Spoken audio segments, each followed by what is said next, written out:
தென்காசி மாவட்டத்தில் 3 பேரை வெட்டி படுகொலை செய்த சம்பவத்தில் 4 குற்றவாளிகளுக்கு மரண தண்டனை விதித்து திருநெல்வேலி வன்கொடுமை தடுப்பு நீதிமன்றம் பரபரப்பு தீர்ப்பு வழங்கியுள்ளது.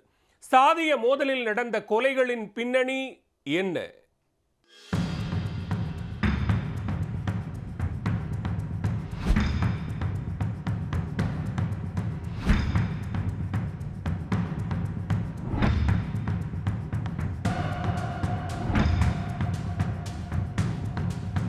தென்காசி மாவட்டம் சங்கரன் கோவில் அருகே உள்ள திருவேங்கடத்தை அடுத்த உடைப்பன்குளம் கிராமத்தில் இருவேறு சமூகத்தை சேர்ந்த மக்கள் வசித்து வருகின்றனர்.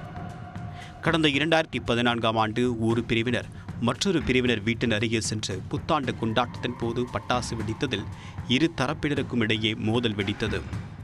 அதனைத் தொடர்ந்து ஒரு சமூகத்தின் கொடிக்கம்பத்தை அகற்ற முயற்சித்தது கொலை முயற்சி செய்த சம்பவம் என இரு தரப்பினருக்கும் இடையே மோதல் அதிகரித்து வந்தது. இந்நிலையில் 2014ஆம் ஆண்டு ஜூன் மாதம் இருசக்கர வாகனத்தில் சென்று கொண்டிருந்த காளிராஜ், வேணுகோபால், முருகன் ஆகிய 3 நபர்களை மற்றொரு சமூகத்தினர் வெட்டி படுகொலை செய்தனர். தொடர்பாக மற்றொரு தரப்பை சேர்ந்த 25 நபர்களை கைது செய்த காவல்துறையினர் நீதிமன்ற விசாரணைக்கு உட்படுத்தினர். கொலை செய்யப்பட்டவர்கள் பட்டியலினத்தை சேர்ந்தவர்கள் என்பதால் இந்த வழக்கு விசாரணை திருநெல்வேலி வன்கொடுமை தடுப்பு நீதிமன்றத்தில் நடைபெற்று வந்தது. இந்த வழக்கில் கடந்த 24ஆம் தேதி தீர்ப்பு வழங்கிய வன்கொடுமை தடுப்பு நீதிமன்ற நீதிபதி சுரேஷ்குமார், குற்றம் சாட்டப்பட்ட 25 நபர்களில் 3 நபர்கள் ஏற்கனவே உயிரிழந்து விட்டதால் 22 நபர்களில் 11 பேர் குற்றவாளிகள் என்று தீர்ப்பளித்தார். தீர்ப்பின் விவரம் 26ஆம் தேதி வியாழக்கிழமை வெளியிடப்படும் என்று தெரிவித்திருந்தார். தீர்ப்பு தொடர்பாக நீதிமன்றம் வியாழக்கிழமை என்று கூடிய நிலையில் குற்றவாளிகள் என்று அறிவிக்கப்பட்டவர்களில் பொன்னுமணி, குருசாமி, காளிராஜ், முத்துகிருஷ்ணன் ஆகிய 4 பேருக்கு மரண தண்டனை விதித்து தீர்ப்பு வழங்கினார்.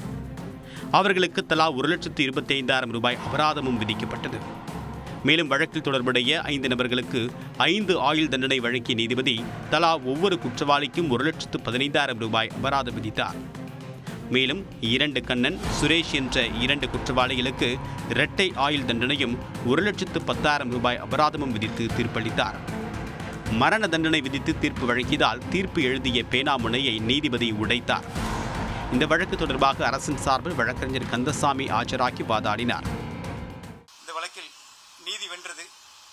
பாதிக்கப்பட்ட தரப்பில் பட்டியலின மக்களுக்கு உரிய நீதி கிடைக்கப்பட்டது. மேலும் இந்த வழக்கில் சிறப்பாக பணிபுரிந்த திருவேங்கடம் காவல்துறையினருக்கும் நீதிமன்றத்தில் பணியாற்றிய சங்கரபாண்டியன் என்ற உதவி 2ஆம் நிலை காவலருக்கும் மற்றும் தென்காசி மாவட்ட காவல்துறையினருக்கும் எனது நன்றியை தெரிவித்துக் கொள்கிறேன். இந்த தீர்ப்பு விவகாரத்தால் திருநெல்வேலி நீதிமன்றத்தில் பலத்த போலீஸ் பாதுகாப்பு போடப்பட்டிருந்தது. திருநெல்வேலி மாவட்ட நீதிமன்றத்தில் கடைசியாக கடந்த 2018ஆம் ஆண்டு 5 வயது குழந்தையை கொலை செய்த நபருக்கு மரண தண்டனை விதிக்கப்பட்டது.